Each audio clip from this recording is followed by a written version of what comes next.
How's it going there, YouTube? In this video, we are going to save this jackfruit tree. So this jackfruit tree is a golden nugget.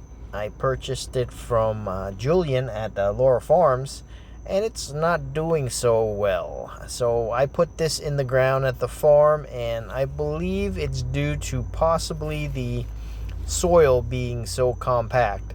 I think it's making or giving the roots a hard time to grow out, and I believe that's what's causing the issue. I think because there's not a lot of water, that it's not helping the soil break up, and the roots are having a difficult time of going into the soil, and now the leaves are all kind of dropping off. So the goal here is to dig it out, take it home, and put it in a pot, and hopefully we can save it.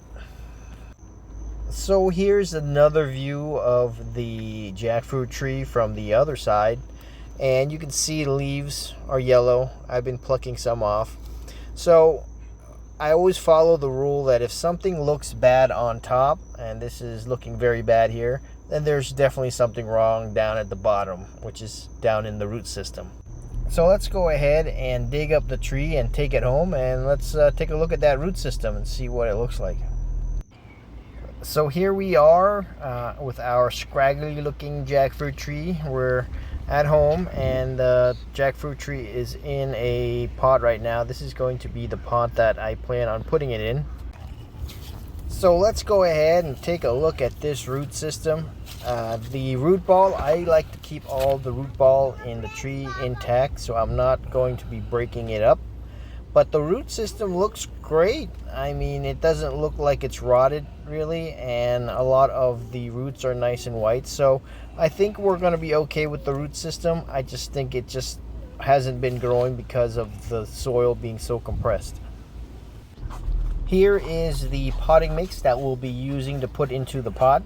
So this is a mix of compost, sand from the farm, and some pine bark. Pine bark I like using for drainage.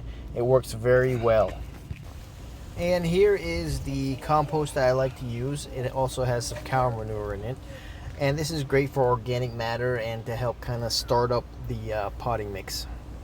So here is the pine bark that I like to use. I get this at Lowe's for $3.50. The price might be different depending on when you watch this video. And I also buy the compost at Lowe's. It's about $2.50. So here is sand from the farm. I bought a truckload of this and I had it dumped at the farm. I think I picked it up for about $200-300 bucks. And what I like to use this with the potting mix is so that it keeps the whole potting mix nice and firm. So here is something else that I do like to add to my potting mix. I didn't mention it, but I'd like to add a biochar. So this is biochar that I made myself by burning wood from the farm. So I took a bunch of wood like pine bark and stuff like that, and I would burn it in a way where it just makes biochar. This is great for aeration. It's also great for the bacteria in the soil, and it gives it a good place to live. So here is our pine bark. This is the same pine bark that I used to put into the potting mix. So I got a whole bunch of the pine bark and I put it in the bottom of the pot here. This is to help with drainage so that it drains faster by allowing more room for the water to kind of flow through the bottom of the pot.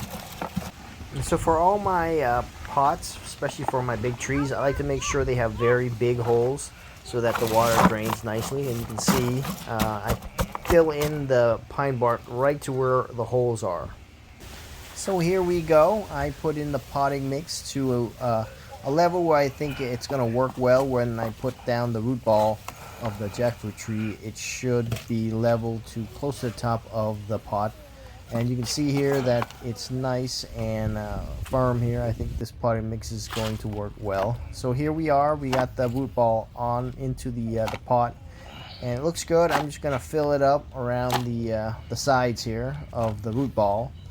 And I'm going to do that, and then I'm going to come back. So here we go. I filled up all the potting mix, and I am just going to water it down. So once I get my plants inside a new pot, I like to just douse it with water until I see water draining out from the bottom. and this helps to remove all the air from the potting mix. Okay, so that's it for this part of the video. I've gotten the plant into the pot and it looks good. I've watered it down nicely, so we'll let it sit. And here we have, it's been about 11 to 12 days now, and we are getting growth. So it's looking good. This green growth is looking very good, so it's promising. So we're gonna let it sit some more, and then I'll keep you guys posted on the progress. All right, y'all, so it's been about 7 months now, and it's looking fantastic. So take a look here, and I'm gonna call it a success. The leaves are nice and green. We have a lot of new growth, and the tree's looking good. I think the next video I'm going to do is most likely on putting it into the ground. So I don't see any roots popping out of the pot yet, and that's fine. But something I noticed is that this tree does kind of grow a little slow, but maybe that's just me. I've had other jackfruits that are just much bigger in 7 months, so maybe it's a dwarf on a dwarf rootstock, a golden nugget on a dwarf rootstock, I'm not sure. So make sure you subscribe. Join me in the next one where I will put it into the farm on the ground. And this time I think I'm going to dig a much bigger hole, and I'm going to fill that up with a lot of the same potting mix that I use, so that it has a lot of room to grow, and let it kind of like, basically I'm putting in a big gigantic pot in the ground. I'm going to dig a very big hole, and just kind of, we're going to go with that type of mentality there when I put my plants in the ground now. It's just I'm digging a big pot, and I'm going to put all that potting mix into the ground. And I'm hoping that allows it to spread its roots out and gives it some nice growth.